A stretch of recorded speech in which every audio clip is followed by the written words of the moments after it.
Assalamualaikum warahmatullahi wabarakatuh. Para jamaah Al-Asran rahimakumullah. Berjumpa kembali ya bersama saya Teteh Hiim tentunya di sini ya, yang selalu menemani Anda setiap harinya di dalam kajian pembahasan fikih ya yang sering saya terangkan.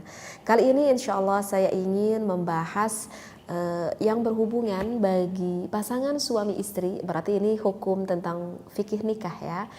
Bagi para jamaah Al-Asran sebelumnya, mohon untuk berpikir positif, mohon untuk berpikir bijaksana, karena setiap apa yang saya sampaikan ini adalah bersumber dari kajian ilmu, yang mana ilmu apapun itu semuanya adalah bermanfaat asal kita niatnya lillahi ta'ala saja ya. Maka oleh karena itu saya tekankan sekali lagi, berpikirlah positif dan niatlah yang baik ketika mendengarkan kajian saya ini. Maka apa sih teh yang akan dibahas kali ini nih? Biasanya ini para suami suka penasaran ya kalau ada ilmu yang berhubungan dengan bab suatu pertikahan. Tetapi sebelum itu saya ingin mengajak dulu nih kepada para jamaah Al-Asran, jangan lupa ya ikuti live streaming aku di TikTok Al-Asran setiap jam 9 malamnya. Baik, bismillahirrahmanirrahim. Bismillah walhamdulillah wassalatu wassalamu ala rasulillah. Arba'u tara'iqa. Di sini tuh ada 4 metode. 4 metode apa sih? Di sini ada 4 metode li itharati syahwati zaujati. Sang suami bagaimana sih ingin merangsang syahwat istrinya tersebut, wa faydaniha, sampai istrinya tersebut banjir kayak kali ya sama istrinya, misalkan banjir deh lah seperti itu ya bahasanya ya, bilma'il hafifi, dengan air yang cukup banyak, ataupun bisa dimaknai air nutfah yang cukup banyak, ataupun bisa dimaknai juga dengan air nutfahnya yang bisa dikatakan keluarnya itu tidak hanya cukup 1 kali, mungkin berkali-kali. Artinya bagaimana sih seorang suami agar meningkatkan rangsangan syahwat istrinya itu meningkat, bahkan ini bisa loh sang istrinya itu keluar tidak hanya cukup sekali, mungkin bisa sampai 2 kali ya, seperti itu. Khilalil juma'i, ketika halal melakukan jima ya, tentu dengan pasangan halal ini suami dan istri. Maka untuk trik ataupun untuk tips yang pertama yang saya bacakan di dalam kitab Asrarul Jima' ini, al-ula, yang pertama itu jangan lupa wahai suami, dan ini kebanyakan sang suami itu lupa ya akan ini, apa? Ad-du'a'u. Seorang suami harus membiasakan setiap harinya, seorang suami harus membiasakan mengistiqomahkan setiap harinya berdoa, memohon kepada Allah Subhanahu wa taala. Ayyulazima du'ai taqwiyatil jima'i qabla al-mumarisatil jinsiyah, menetapkan sebelum melakukan berhubungan meminta kepada Allah agar dikuatkan melakukan berhubungan dengan istrinya. Ya iyalah, tips yang pertama itu udah bener banget. Itu kebanyakan kemungkinan lupa nih para suami, bahwa siapa sih yang memberikan kekuatan itu kepada para suami? Ya tentu Allah Subhanahu wa taala. Oleh karena itu ya tepat sekali trik yang pertama, jangan lupa wahai para suami untuk memohon, meminta kepada Allah agar Anda menjadi seorang suami yang selalu bisa menyenangkan ataupun memuaskan istrinya. Maka di sini ada 2 doa, yang mana 2 doa ini yang cukup salaf, yang bisa dikatakan cukup populer lah kalau kurang paham. Maka untuk doa yang pertama itu juga pernah saya terangkan di pembahasan sebelumnya, yaitu Allahumma qawwi dzakari fa inna fihi salahan li ahli. Ya Allah, kuatkanlah batang zakarku karena di sana terdapat kebaikan bagi ahliku ataupun bagi istriku. Nah, itu adalah doa yang pertama ya.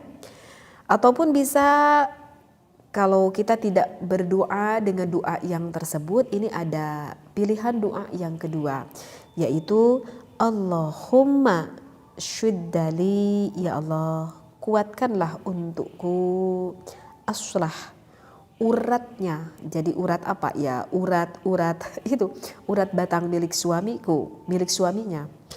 Warfa'ili sadrahu, dan angkatkanlah untukku bagian depan batang penis milik suaminya.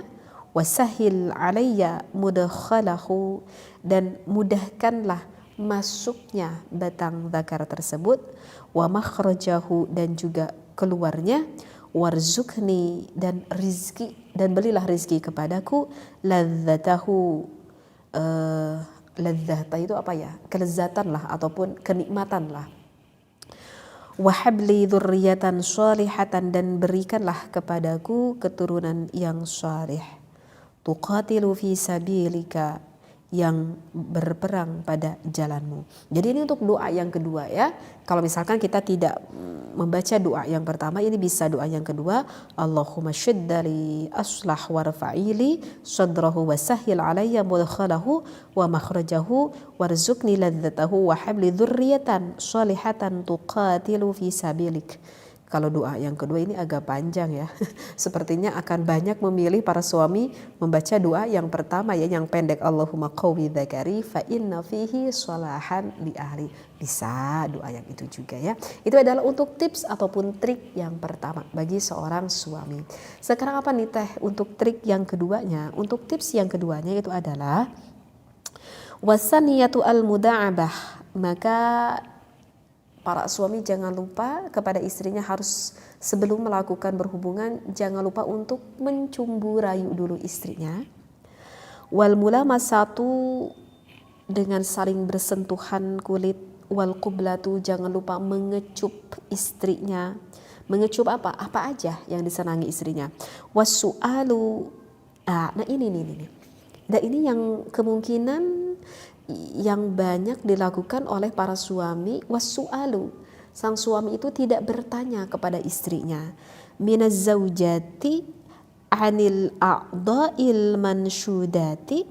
Harus bertanya kepada istrinya dari anggota tubuh manakah yang diharapkan oleh istrinya. Fil mula'abah di dalam mencumbu rayunya. Wal mulamasati dan sentuhan li'anna likulli imra'atin mizajan khassan wa khususiyatan. Kenapa? Nah, jadi untuk tips yang kedua, wahai para suami, Anda jangan menjadi seorang suami yang egois, artinya yang mementingkan kesenangan dirinya sendiri, tetapi kalau ingin sampai istri Anda mendapatkan suatu kenikmatan di dalam melakukan hubungan tersebut, maka seorang suami harus bisa dulu meraba akan perasaan istrinya. Artinya yang pertama ya harus disenangkan dulu hati istrinya agar nanti sang istrinya dengan penuh sukacita, dengan penuh sukarela dapat juga membahagiakan suaminya. Jadi tidak ada merasa suatu tekanan, tidak ada merasa bahwa ini adalah suatu beban, tapi pikiran istri itu merasa bahwa hal ini adalah merupakan sesuatu hal yang begitu menyenangkan. Dan jangan lupa bagi seorang suami itu harus bertanya kepada istrinya, misalkan yang bagian mana sih yang paling sensitif, yang paling senang, yang paling kamu mau disentuh oleh aku, misalkan seperti itu. Dan untuk tips yang kedua ini berarti menunjukkan bahwa seorang suami dan istri itu harus ada komunikasi khusus di dalam pembahasan ini.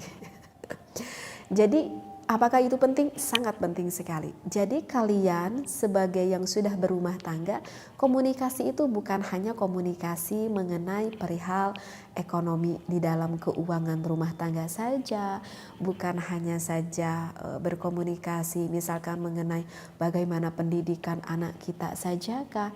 Hal ini pun harus sangat dikomunikasikan. Dan ini tuh bisa berubah-ubah. Artinya bisa berubah-ubah itu ya mungkin saja kejiwaan seorang istri ketika awal pengantin itu berbeda ketika sudah mempunyai anak satu.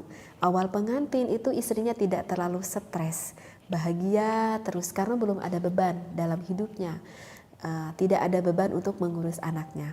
Ketika sang istrinya sudah mempunyai anak satu, mungkin sudah mulai ada sedikit beban karena harus mengurus anaknya.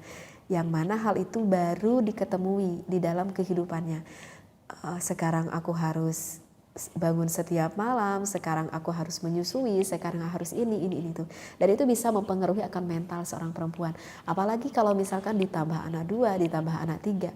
Nah, ini memang yang harus betul-betul dikomunikasikan antara pasangan suami istri. Karena kehidupan yang terjadi setiap hari di dalam kehidupan kita itu akan sangat mempengaruhi sekali akan hormonal, apalagi tentang hubungan seksualitas tersebut.